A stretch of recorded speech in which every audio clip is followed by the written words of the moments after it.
2021, año electoral. La transición del morenismo al Ecuador del encuentro inició con un proceso democrático atravesado por el incremento acelerado de contagios y muertes a causa de la pandemia del coronavirus.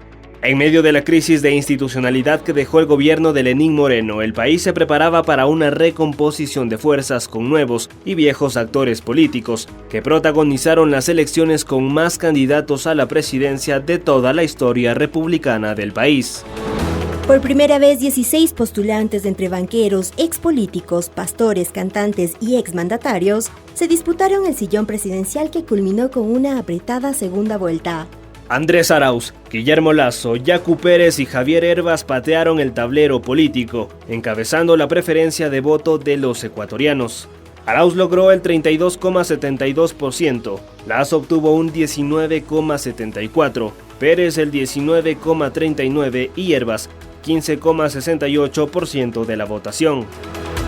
La pugna por saber quién iba a llegar a la segunda vuelta junto a Andrés Arauz se dio entre Guillermo Lasso y Yacu Pérez. Mientras el candidato por Pachacutic acusaba de fraude electoral e inconsistencias en los conteos de actas, Guillermo Lasso aguardaba por la proclamación final de resultados. La contienda quedó registrada en una discusión de casi 2 horas en el Salón del Consejo Nacional Electoral entre ambos políticos, quienes competían entre sí por saber quién fue el más perjudicado por el correísmo. Usted manifiesta que los dos lo enfrentamos al correísmo. Yo en realidad, y con todo el respeto que le tengo, no le vi a usted en las calles como si estuvimos nosotros. Más bien, usted debe ser muy agradecido con Correa. Candidato Pérez, candidato Pérez con todo el respeto de la legalidad. Con la calma, señores candidatos, mantengamos el diálogo dentro del marco de la consideración y respeto. El enredo electoral terminó con la clasificación del candidato de la derecha a la segunda vuelta, que se desarrollaría el 11 de abril.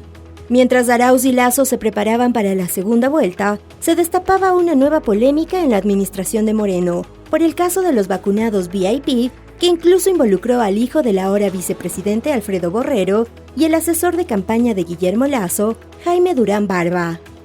Y en medio de un estado de excepción con toque de queda a nivel nacional, los ecuatorianos volvimos a las urnas. Aquel 11 de abril la presidencia se definió cuando el binomio por la alianza Creo Partido Social Cristiano Lasso-Borrero obtuvo el 52% de la votación, frente al 47% del binomio Arauz-Rabascal. Este es un día histórico, es un día en que todos los ecuatorianos han decidido su futuro, han expresado con su voto la necesidad de cambio y el deseo de mejores días para todos. Una vez en el poder, que deberá asumirlo hasta el 2025, Guillermo Lasso tiene que cumplir con todas sus ofertas de campaña, aunque algunas de estas sean tan polémicas como descabelladas, como el libre porte de armas para los agricultores, hacer girar a la Virgen del Panecillo o cambiar el país en los primeros 100 minutos. Que debemos permitir que el agricultor, el ganadero, tenga un arma en su casa, que tenga la libertad de proteger a su esposa, a sus hijas, a su familia. Porque este desastre no aguanta más. Tenemos que corregirlo y es posible hacerlo en 100 minutos. Que encontraremos la tecnología moderna para que la Virgen de Quito gire al sur, para que la bella Virgen de Quito rote en el Panecillo. Así, la versión de Guillermo Lasso candidato versus Guillermo Lasso presidente empezaría a tomar forma. Sus principales promesas de campaña aún son una materia pendiente: garantizar la seguridad ciudadana, fortalecer los centros de rehabilitación social y eliminar u optimizar impuestos fueron los compromisos del candidato Guillermo Lasso, que ahora como presidente no ha podido cumplir. Vamos a eliminar impuestos que no tienen sentido y que dificultan la vida de los ciudadanos, especialmente de las clases populares. Combatir la violencia y el crimen será una prioridad en mi gobierno. Esto no solo exige cárceles seguras y estrictamente controladas, sino una mirada integral sobre la prevención y la rehabilitación. Nuestra obligación será crear un entorno que brinde oportunidades a todos los ecuatorianos para evitar la delincuencia y el crimen en el país. En materia de seguridad, prometió garantizar la seguridad ciudadana a través de una estrategia que responda a un mapa de riesgos. Sin embargo, a 6 meses de su mandato, las cifras de inseguridad son alarmantes.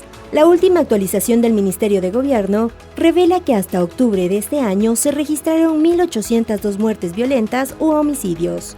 Entre ellos, la del atleta olímpico Alex Quiñones y la de un niño de 11 y otro de 5 años, ambos en Guayaquil.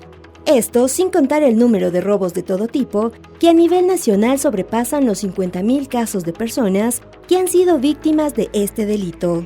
Otra de las crisis que el primer mandatario no ha podido solventar es la carcelaria. Con 4 grandes matanzas, 2 en el gobierno de Lasso, más de 230 personas privadas de libertad han muerto en las cárceles, pese a que en campaña juró fortalecer estos centros de rehabilitación y reducir el hacinamiento.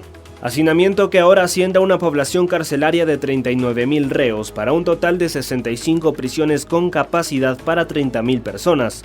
Si a esto le aumentamos el déficit de 2.500 guías penitenciarios para toda esta población, podemos concluir que la crisis está lejos de terminar. En época electoral, el entonces candidato ofreció eliminar impuestos y hasta optimizar el impuesto a la renta. 6 meses después, la realidad es tan cruda como real. La reforma tributaria aprobada hace un mes incrementa ciertos impuestos para el 2022, mientras que el incremento en el pago del impuesto a la renta afecta a los bolsillos de la clase media. Si a esto le juntamos la afectación que deja la proforma presupuestaria 2022 al sector educativo y al de la salud, pues no incrementa el 0,5% del PIB establecido en la Constitución, destinando solamente $3 millones para cada sector de un total de 33 millones que tiene esta proforma, se evidencia una vez más que el candidato, ahora presidente, no ha cumplido su palabra. Entonces, ¿qué le espera al país en este nuevo año con Guillermo Lasso?